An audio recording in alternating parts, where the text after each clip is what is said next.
Hi guys, today's November 10th, Sunday. I am sick and I have been running a fever. I've been under heavy spiritual attack, especially in my family. Um, I have not had dreams, visions, or anything anymore. I have felt like God abandoned me, but I know He has not. So I'm here to give a small message of what I've been holding in for a while because I didn't think it mattered, but I had a lot of confirmation on this. So hopefully you be encouraged by it. But I want to ask you guys for prayer. My kids go to a school, and my son was kicked off the bus for, standing up to his bully. He kicked him in the face. So I've been taking him to and from school. I just took him off the bus completely, because as we all know, a few years back, for the past 3.5 years, my son's been getting punched and kicked and everything by this kid. Well, I got tired of it, so I took matters in my own hand. I wasn't like non-Christian about it, but it stopped. Well, as we all know, bullies can have a huge effect on a child growing up and how they feel about themselves. And so, the other day on the news, the school that the high school, which is across the street, there was a group of kids that were trench coats, and I guess one of them had a gun and they threatened them, and they had 15 people on a hit list on second and third period, that they were going to take these kids out. But of course, the kid got arrested, and that's way too close for home. That's extremely dangerous. And right now, at this point in my life, I am unable to homeschool my children. Although that's something I would love to do, I just can't. I work full time during the week, and there's no way. Financially, I could afford to stay home right now and do that. So, the other thing is CPS, is getting involved with my niece, and we're dealing with that situation. And then my dad, the night that I sent his Wednesday night Bible study out on air, because I know a lot of people like listening to him because they don't get a chance to go to church. And so sometimes they look to my channel for, church pretty much, because that's what we do together is church, because we are the body. And he ended up throwing me under the bus, and my dad's supposed to be opening up his church. He's actually there today, and my sister is his number one. Everyone has always picked favorites. And the reason it bothers me is because I have been shown different things, and he does not want me to become a Sunday school teacher there. And I think a lot of it has to do with he's afraid that I'm going to teach the kids or scare the kids or tell them a lie or something. So people's hearts are growing cold, even if they're Christians. And then I was over there, and my uncle, the one on oxygen, he's 80 something years old, 86 or 84, however. I pulled him in the room, and I just started crying. He said, I noticed how your parents treat you differently, like the black sheep. Said, yeah, his lungs are only working at 82%, even on 100% oxygen. He's swollen, his legs, both of them. There's nothing they can do. Hospice said he's dying. And he told me he wanted to hold his breath and commit suicide just so he could go to heaven early because he's tired of the pain. And I've never heard him talk like that. But I'm very, very close to him, and he is ready to go home. He's just waiting. He said, I don't know my point of being here, as neither do a lot of us. I just know that I am here to try and do according to what God has me to do.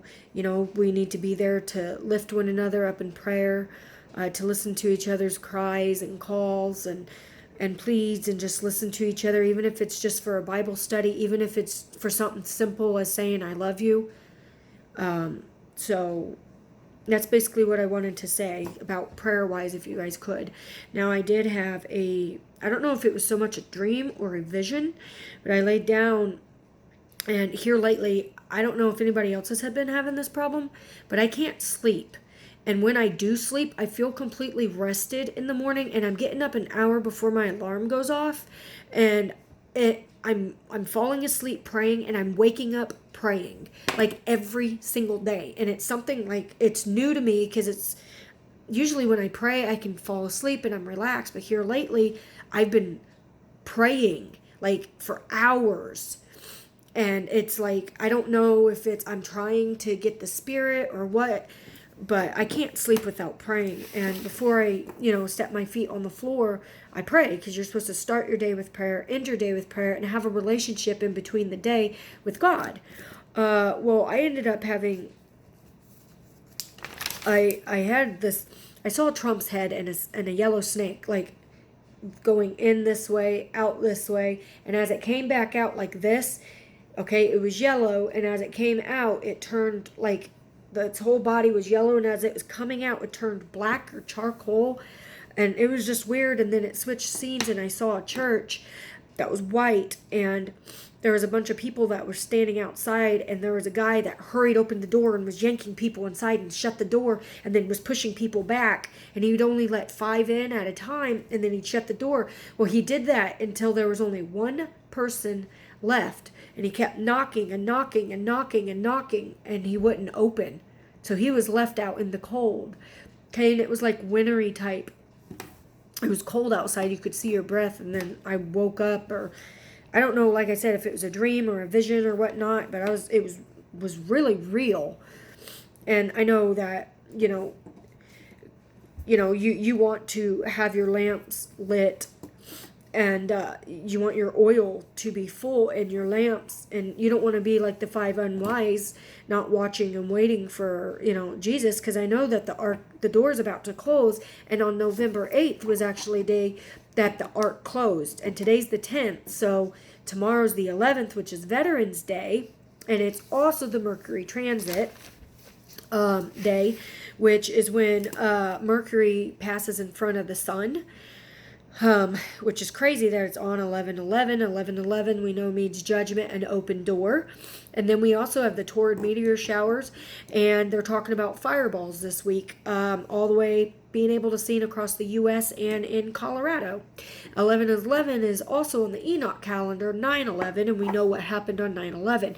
I do not know the day or hour that Jesus Christ is returning. I know it's soon, and I know that November, okay, that Brexit was extended until till January 31st of 2020, which begins the 5th of Shevat, which is 11 days after Trump's 3rd year reign in office into the 4th year beginning. November 21st is 28 days from October 24th to form a coalition of Benny Gantz. We're in the month of Cheshvan, which is November 9th, and it's the 2nd month, 11th day, 9/11. Floods began. Okay, and then we have, we boarded the ark November 29th, when the decree went out for Israel to rebuild and restore, right, of 1947, making it 72 years since then, and also is the 1st of Kislev, meaning the beginning of the 3rd month. November 9th is 777 days from September 23rd, 2017, from the Revelation 12 sign. Now, I know if people have watched John Boucher's videos, he's been talking about a possible being here until May 14th. Can't go past that, which, I've even said, what if we have till the 73rd year because of the counts and going off a 360-day year calendar instead of our 365 solar year. Which I'm not going to get into that, which I could, but it's not worth it, because it's like the 80 years of mankind, which would leave the remainder of the 7 and all this and that. But anyways, if you go from January 20th, which is when Trump's office is 2020, to May 14th of 2020, that's 115 days. And 115 in the Strongs means a setting aside and cancellation. And what's even crazier is the Pope is presenting on May 14th of 2020 the Global Pact of Education, which is the new name for the New World Order. That is 7 months away. 7.5 months away right now. And November 29th of 1947 to May 14th of 2020 is 26,465. And 2020 means deliverance, to let shine, and to dawn. The U.S. Embassy was moved on 5/14 of 2018, which is 1 year, 5 months. 1 year and 5 months, or on May 9th of 2019 was 360 days after May 14th, or 537 days from today, which was November 2nd, I think, is when I was writing all this. November 29th of 2018 plus 70 weeks, if we go off that, is April 2nd of 2020, which would be around the harvest time, around Passover. And when it says it's there not yet 4 months until the harvest, right? Because many, where is it? Do you not say, John 4:35, do you not say there are still 4 months and then comes the harvest? Behold, I say to you, lift up your eyes and look at the fields, for they are already white for the harvest. They are already white. We are purified, transformed, getting ready to be raptured, and or already has been. The barley harvest timing. And then Matthew 9:37 and 38. Then he said to his disciples, the harvest is plentiful, but the laborers are few.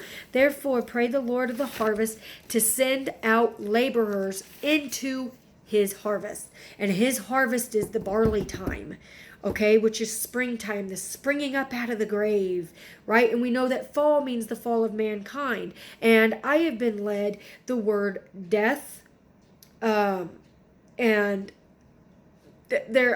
I know something bad in my spirit is about to happen after tomorrow. I don't know what it is. I just know that I have been led something terrible, terrible, terrible is about to happen. But I also know we're about to go home. There's a lot of things that have been happening leading up, the signs in the heavens and the stars in the sky and the things that have been happening. And then I also want to say, April 2nd, 2020, like I said, is 490 days or 69 years, which is 69 weeks it's spoken of in the book of Daniel, just hypothetically, leads us to March 26th, 2020, which is Nisan 1, okay, which is also the same timing that John has received, and Revelation, 12.com, there's also been what is her name? She's from Australia. Anyways, a lot of people have been having confirmations that we might be here until then. I just know it's between now and then, and I know that anytime, any day, we still need to be looking up and be encouraged. And God is so silent right now to people, and I think what it is because, like, when you get trained for a new job, they usually give you a grace period to learn. And then what they do is they send you out on your own, kind of like what God's doing to us, to go witness, to be the witness. So God moves on, not that he's left us, but he moves on to those who are new so he can train them to do the same thing. See, and then there's once in a while where he comes back, he's checking on us saying, okay, let's fix what, mistakes have been made, so let's correct it. And I believe that could very well be what's happening, and we're also getting ready to be prepared for something huge and phenomenally bigger economically that is about to happen. Wildfires, I've got that the volcano's about to blow. The Philippines have been having 7.5 earthquake. There's been so many all over the world. The whole West Coast is rumbling and tumbling with all the stuff that's about, happening, the earthquakes and the volcano activities. And they've been talking about the tsunamis and everything. And I know right now people have been saying, oh, it's just talks. But it's more than talks, because it is literally about to happen. So I'm going to leave in closing in this. If you want to be a part of the rapture, as 1 Corinthians 15, 1 through 4 preaches the gospel. John 3:16 goes on with how to become saved, how to be born again. Luke 12, 8 through 10 says, also I say to you, whoever confesses me before man, him the Son of God also will confess me before the angels of God. But he who denies me before man will be denied after the angels of God. And anyone who speaks a word against the Son of Man, it will be forgiven of him. But to him who blasphemes against the Holy Spirit, it will not be forgiven. That is the only unforgivable sin is blasphemy, denying Christ, not accepting him, period. Okay, Matthew 10, 26 to 27 and 32 through 33 also. So I'm leaving you guys with this little bit of information and in hopes that God gives me something to tie more so into this. And like I said, we are all being spiritually attacked super bad, and there's none of us that's going to be exempt, because if we are one with Christ, we know that we are going to be persecuted and mocked and scoffed, and we are to count it all joy. Thank you all who have been praying. Thank you all who have been by my side. And I pray for each and every one of you each and every day. Just lift this up, in prayer. And I hope you find some of this encouraging and know that Jesus is coming and he has not forgotten us. I just think that all of us right now have been getting the same thing, and the silence is because something major is about to happen. So we need to keep watch. So God bless y'all and have a blessed day.